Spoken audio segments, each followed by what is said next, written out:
This lens is glued onto my Sony a7 IV since the first day I've got it, and I think that this lens is the best one to get as your first Sony lens if you are getting into the Sony full frame camera system, or if you just wanna upgrade your camera gear and get an interesting lens. It might be the best lens to get if you are just starting out on YouTube in a small bedroom studio making tech videos, gaming, or even streaming for hours and hours. Or simply if you just want your YouTube videos to have a new better look, you might as well want to look into it, because as you can see, this lens will let you expose more of your environment and will make your videos more appealing to your viewers. I'm talking about the Sony 20mm f1.8 lens, which when it is paired with any of the Sony full frame camera bodies provides a nice image that is sharp, wide enough but not too wide, and for a bedroom studio where you don't have a lot of space to have a permanently mounted tripod on the floor,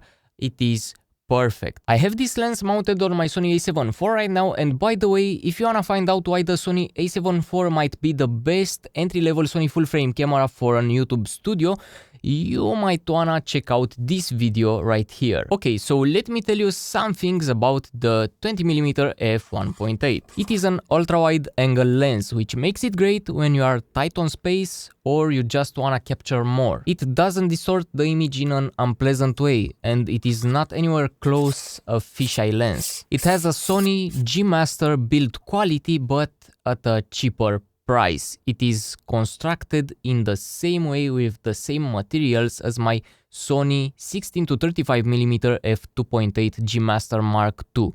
Exactly the same. Same feeling, same plastic, same glass, and I think same sharpness, or maybe better because it is a prime. Talking about sharpness, this lens is very sharp. So let me unscrew this filter, because I have mounted on it a diffusion filter, and to be more precise, it is the Moment Cinebloom, which has a lot of threads.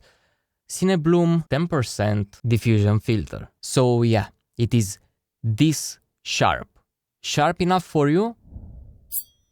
This video is shot in S-Log3, and as usual, my latest videos aren't that sharpened in post, and the S-Log3, as I see it, makes the image more soft. Somehow I miss the old look, let's say, when the image is more sharp and digital, because I'm not trying to create Hollywood movies but YouTube videos, and that's why I also shoot in 30 FPS, but I digress.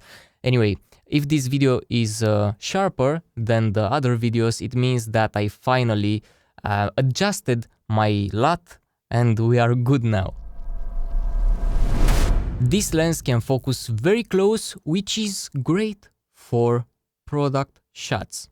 I mean, it will not be the best because it isn't an 85mm lens, but you can manage to do it with this lens until you grow your channel and get more gear and maybe specialty lenses like an 85-90mm macro, or maybe just something a bit tighter than the 20mm. But if you have this 20mm, I think that you can do it all, because you can talk, you can show off a lot of your environment, you can also show a product, and if you are creative, it will look nice, trust me. No one will complain about your video. And when it comes to the features and specs, there's a lot more, but this video is not a lens review, but more of a why you should get this lens type of video. So for a better review of this lens, you must search for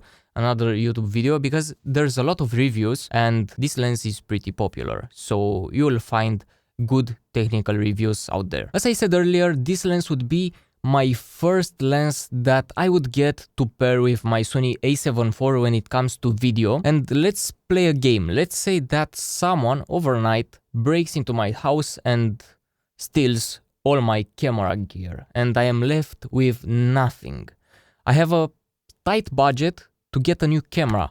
What camera would I get? What camera and lens? I would get again the Sony a7 IV, because I know that I can do anything that I currently do with it, and I would get the Sony 20mm because it's wide enough to have it as a face cam, is wide enough to have it mounted very close to me at a hand distance, literally one hand distance. It is sharp, the image looks very nice, there's a lot of advantages. And what I know as a full-time YouTuber, full-time content creator for almost 10 years in a few months, is that with this lens I can stream, I can do gaming, I can have anywhere in any moment webcam, facecam, and so on.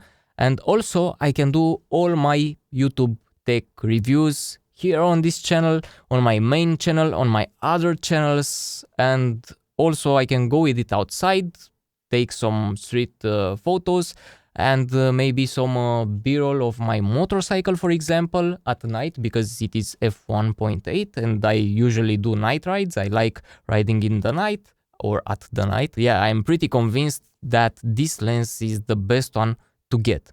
And maybe the kit will grow later, but this, for me at least, might be the first lens. The only place where this lens would struggle would be for product shots, for product reviews, but you can manage to do it, as I said earlier, and it doesn't look that bad. If you have the proper background behind your subject, behind the product, you can create some nice shots. And by the way, there is a secret for the product shots, and the secret is called APS-C crop mode inside the camera, which allows you to crop into APS-C, and that will give you an equivalent of 30mm, which is a bit tighter and might be a bit more pleasing, or might be better when you are showing smaller objects to your audience. But since this lens is focusing that close, as you saw earlier,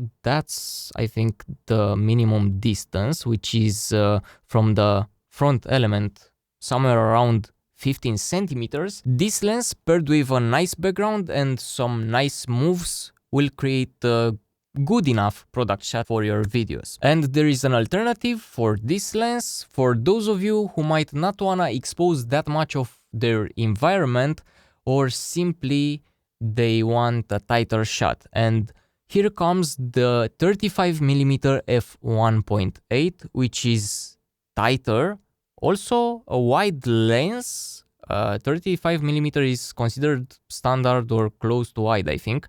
And it is a great lens for talking head. It is a cheaper lens. It is also sharp. It is f1.8 as well.